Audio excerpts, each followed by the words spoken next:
Would you like to get started running ads on Facebook, but you're not sure how? If so, this video is just for you. I'm going to give you a complete Facebook ads for beginners tutorial where I'm going to show you everything from start to finish. That way, even if this is the first Facebook ads video you've ever seen, you're going to be able to go from knowing nothing to mastering Facebook ads in just this one video. Take a look.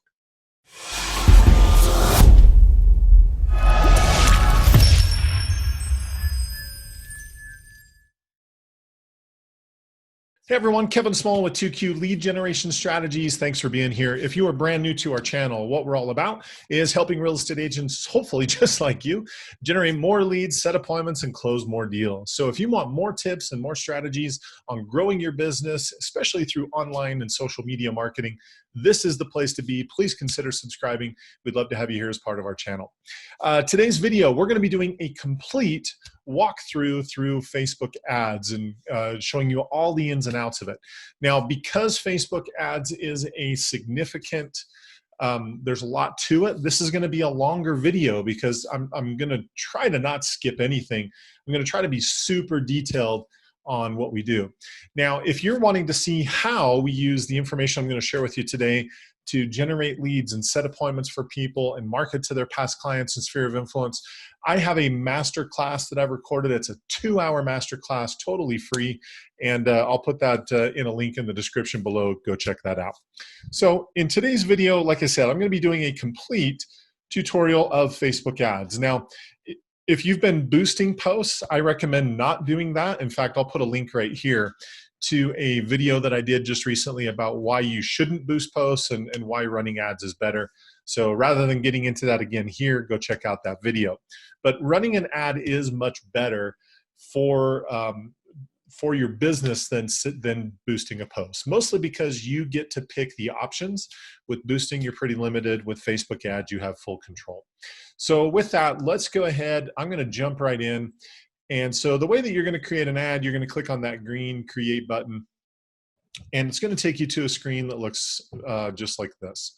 So you'll notice over here in the navigation on the left-hand side that Facebook breaks up the ad process into 3 different steps. So the 3 different steps are: number 1, the campaign; number 2, the ad set; and number 3, the actual content for the ad.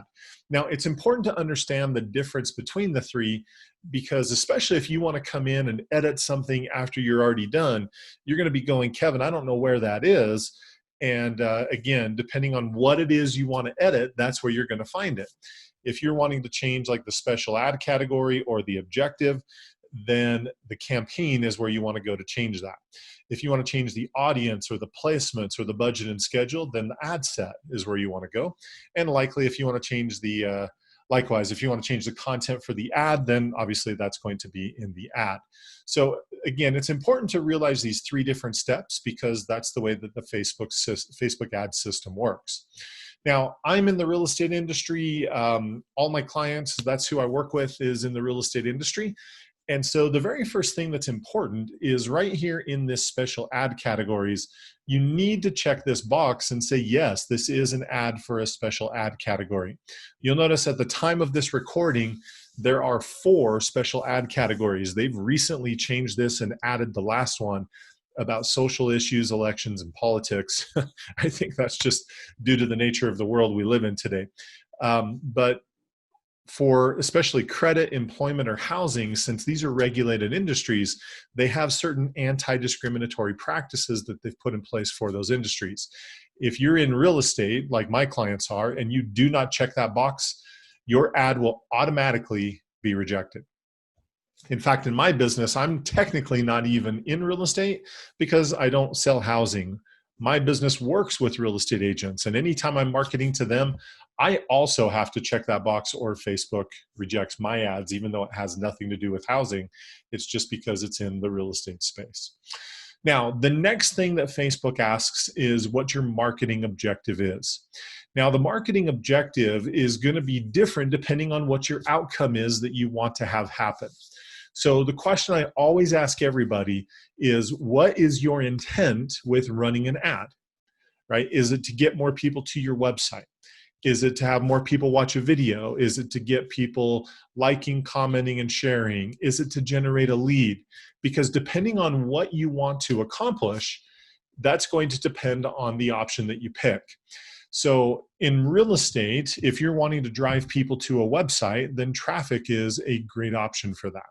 And again, if you ever question or wonder what any of these are for, you'll notice as I hover over different ones, this little information bubble pops up, and just hovering over that will tell you what the purpose of the ad is. The reason why this is such an important step, well, there's a couple reasons. Number one, depending on the objective that you pick, it will change what the ad process is, because some ads have certain components to it and other ones have different components. So sometimes what happens is people will say, well, Kevin, I'm looking at your screen and I don't have the same options that you do. It's normally because you've selected a different objective than what I've selected. Okay, the ones you're probably going to use most often would be traffic to drive people to a website, engagement, getting people to like, comment, and share if that's what you're trying to achieve, video views to have people watch a video, lead generation. With lead generation, there will be a lead form that pops up where we're capturing phone, email, and you can set it to capture what you want, but typically with my clients, we're capturing name, email, and phone.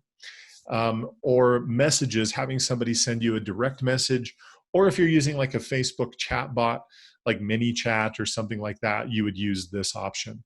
For a lot of the rest of you, you're probably not going to use the majority of these. You may do conversions if you're sending people to like a third-party lead capture page, but I don't recommend that a whole lot, just because my experience is you tend to get a lot of bogus information for people that are going to that page. I much prefer lead generation, because when the lead capture form pops up, it will pre-fill with your prospects with their account information from Facebook, which is usually correct. So frankly, it's a better option. So those would be the ones that you want to do most often. So just for the sake of showing you how this works, I'm just going to go ahead and select engagement. And you'll notice down here, it asks me for a name. So I'm just going to call it test demo. That's fine. And then I'm going to hit continue. You'll notice with that, I have now completed the campaign section. And so now it's the ad set. So in the ad set, I'm determining who the ad's going to go to, the audience, the placements of where the ad is going to show up, and budget and schedule, how much I want to spend and for how long. So in the audience section, the easiest way of thinking about it is breaking it into two pieces. You'll notice there's this divider line right here. And I highly recommend thinking of it as two different pieces. So the strategy that I teach my clients all the time is that I highly recommend that they have two ads running at all times. So for our clients where we're doing their marketing for them, we have at least two ads running. One is to generate new leads and new opportunities. And then the second one is more about repetition, name recognition, staying in front of people, building trust. It's just that repetitive side of marketing where those people see you over and over and over again. Now, for that repetitive side of marketing, where we're marketing to people that we've marketed to previously, I'm using the custom audience feature right here for that. So custom audiences are where you can create an audience. I'll show you. You can create an audience based on people that have been to your website, people that have watched a video, people that have filled out a lead form, people that have engaged with your Instagram business profile, engaged with your Facebook page, a list of people that you've uploaded. That's something that we do for our clients, is help them upload a list of their past clients' sphere of influence, and we directly market to them. So this is what we do, is we select customer list, we take the list, we upload it, and then we're simply targeting them right here through the list that we upload, right? Now that's not a list, it's just a different custom audience, but you get the idea. So there's a list that we've uploaded, and you can tell because it says customer list. But this is how we're targeting those audiences when we want to stay in front of specific people, is we're doing that through these custom audiences. Okay, that's what this section is for. The section down here, I'm going to get rid of that, is what we use when we're doing a lead generation ad where we're marketing to people that we don't know yet. And so what we would do is go into the location. I always select people living here. That way it cuts out people who are traveling, people who are on vacation, et cetera, et cetera. They're probably not who you want to be marketing to, especially in the real estate space. And then you would have something geography-wise. So you can target by a certain city, right? So we can go with Los Angeles, and you'll notice that it does a 15-mile radius around that point. You can zoom in on that, and you can see what 15 miles looks like right there, right? You can also adjust that. 15 is the minimum because they view anything less than that as discriminatory advertising. That's one of those anti-discriminatory practices they've put in place. You can also do it by a county. So like Orange County, California. So we can market to the entire county, right? So you can do it several different ways. Kind of just depends on what you're trying to achieve. But as far as geography goes, you're probably either going to do county, a radius around a city. Those are probably going to be your most likely options for targeting. Down here, age, you'll notice it says this option is fixed, can't be changed. That's part of the protected status for the anti-discriminatory advertising practices. So can't change age, can't change gender, but I can change the detailed targeting.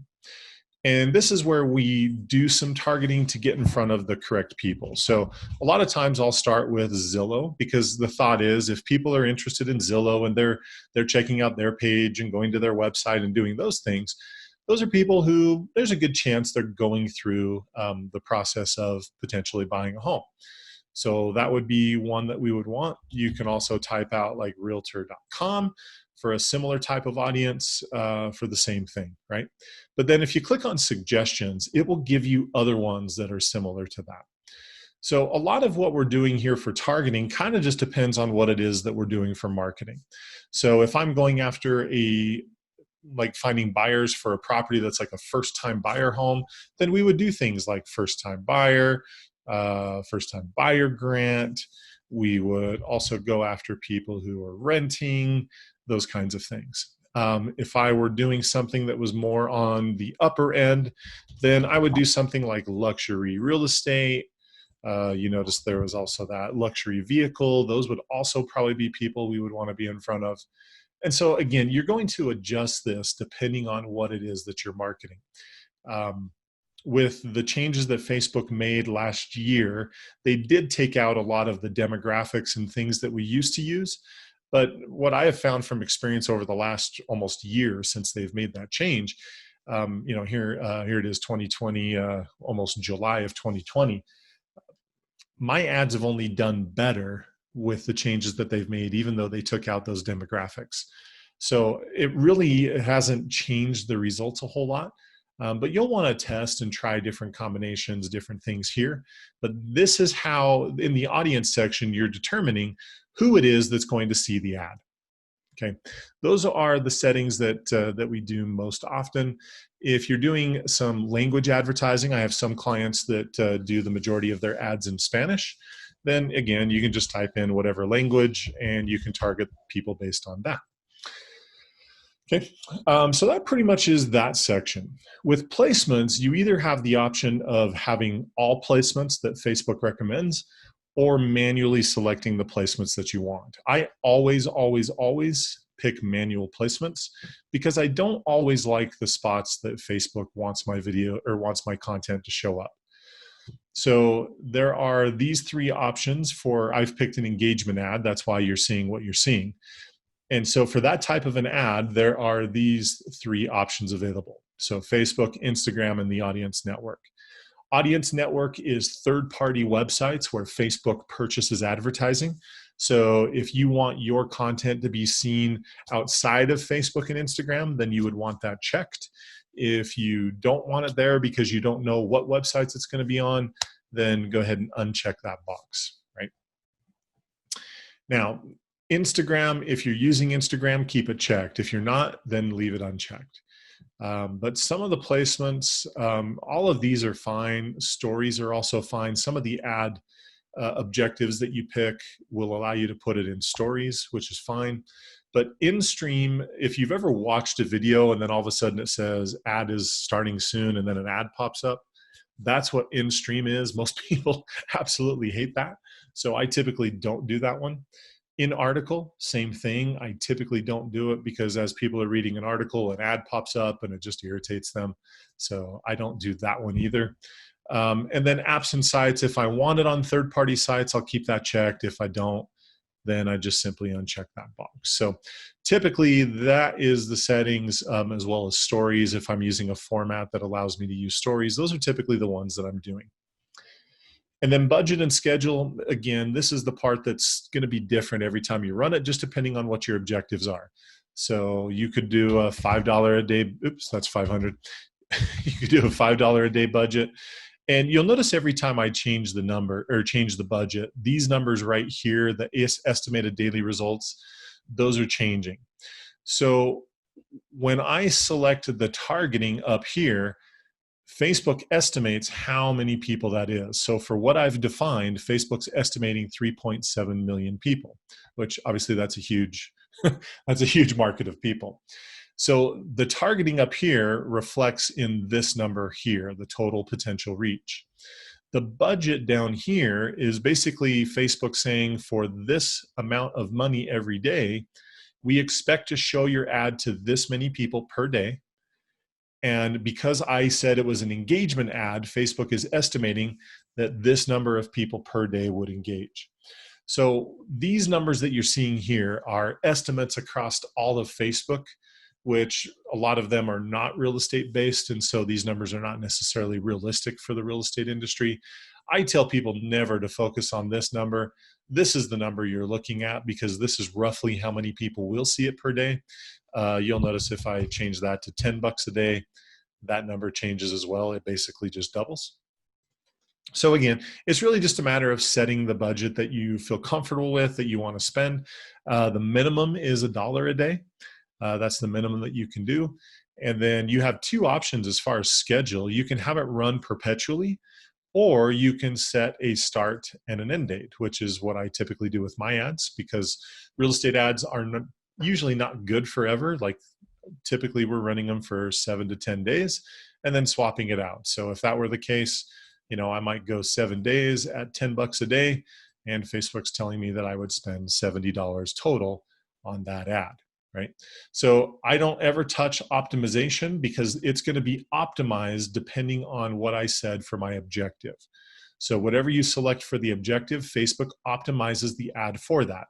That's why it's such an important step. Your budget and schedule, you're going to define that. And it's really, like I said, just kind of looking at these numbers. Obviously, these numbers are never going to scratch the surface of that size of an audience, right?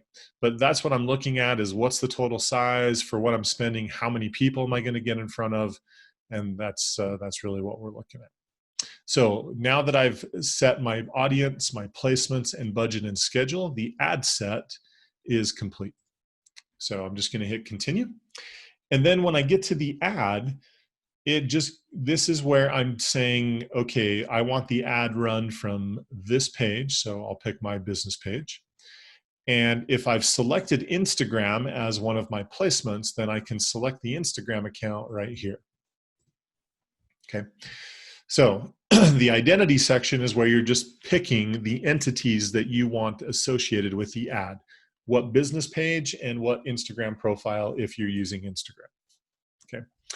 Now, then the final step is we either have the option of creating an ad or using a post that we already have on our page. Okay, those are the primary two options that you're going to use here. I'm going to start with existing post because that makes it's just going to be easy for me to show you. If you've already got content on your page that you want to use as a post, it's basically just like boosting a post, right? So I'm going to come here and select the post. I can pick the post that I want. So just for argument's sake, I'm going to pick that one. And then over here on the right, it's going to show me a preview of what that ad is going to look like. Okay, so any post that you've got on your page, it's going to automatically allow you to select any of those different posts. right? So now I've selected a new one, and you'll notice again it changes over here.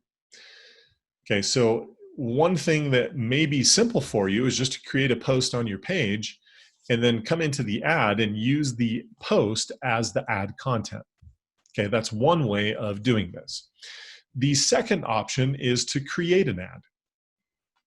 So in creating an ad, I have this option of doing a single image or video. There's other ad formats where it'll give you a carousel option, where it's one ad but a series of pictures. That's the carousel. And so again, depending on the objective that you pick, this section will look very different. If you select lead generation as your objective, then this section will look very different, as well as below the ad itself, you're going to create a lead capture form, right? So what happens is with the single image or video, you're just going to click on add media and upload it. So whether it's an image or whether it's a video. If you've already uploaded it, it will be here in your account. If you haven't, then you can just click on upload, point it to wherever it is on your computer, and use that. So I'm just going to click on this one since I've already uploaded it, and we'll use that image for the ad. You can also have multiple images on one ad. So you can have an ad with 6 different images where it's cycling through the image, and you can run stats to see which one is performing better. So that's kind of a cool thing that you can do. Now here, there's the primary text, where this is where you would put the text for your ad, and you'll notice that it's going to go above the image right here. You can have as much here as you want, make it as customized as you want. If I add a button, I'm going to add a learn more button. This is where I can send people to a specific website. So I'll just punch in my website.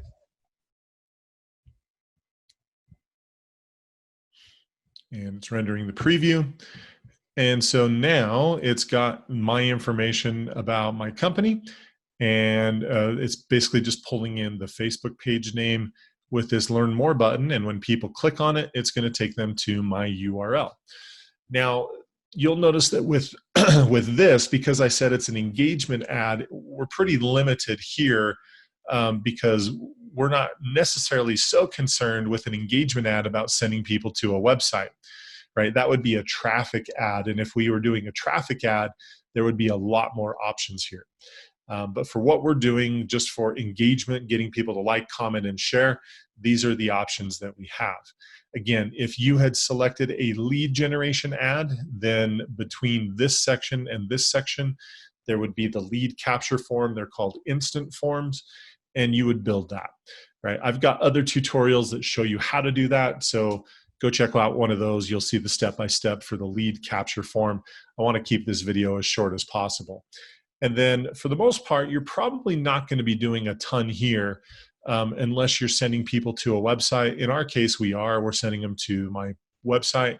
So I could turn on the Facebook pixel tracking, and we could do that if I wanted to. Again, it's totally up to you. When you're done, you're just going to hit confirm, and that will send the ad to Facebook for their approval. So this is really the process of setting up an ad and best practices. So I have found that it's just a process of repeating this a few times. That once you've done, 3, 4, 5, 6 ads, and you've done different styles of ads like lead generation, video views, etc., you'll notice the options that are available for each. If I was to cover every single one, oh man, this video would be insanely long. But for the most part, it's going to be very similar to what you've seen here. Yes, there will be a few changes, but they're not going to be that significant. So that is a complete walkthrough of the Facebook ad platform for beginners. That way you can get started, know exactly what to do, and know, because again, if you've never seen this before, it's probably fairly intimidating.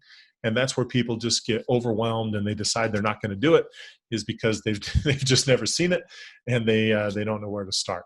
So this video is perfect for beginners, just to give you a great taste of what the Facebook ads platform is capable of, and the different options and customizations that you have in there. Again, this is the basic beginner version. There's a lot of advanced things that you can do. You'll see more of those if you check out some tutorials on my channel. And again, highly recommend that if you're wanting to level up your skills. So with that, that's the end of today's video. If you have comments, questions, leave them down below. Happy to answer those. Also, please take that split second. If you got value out of this, click that thumbs up, that like button. We appreciate that. That just lets more and more people know about our channel and our content. It also tells us the kind of information you like so that we know to create more of that for you. Lastly, if you haven't considered subscribing, please do.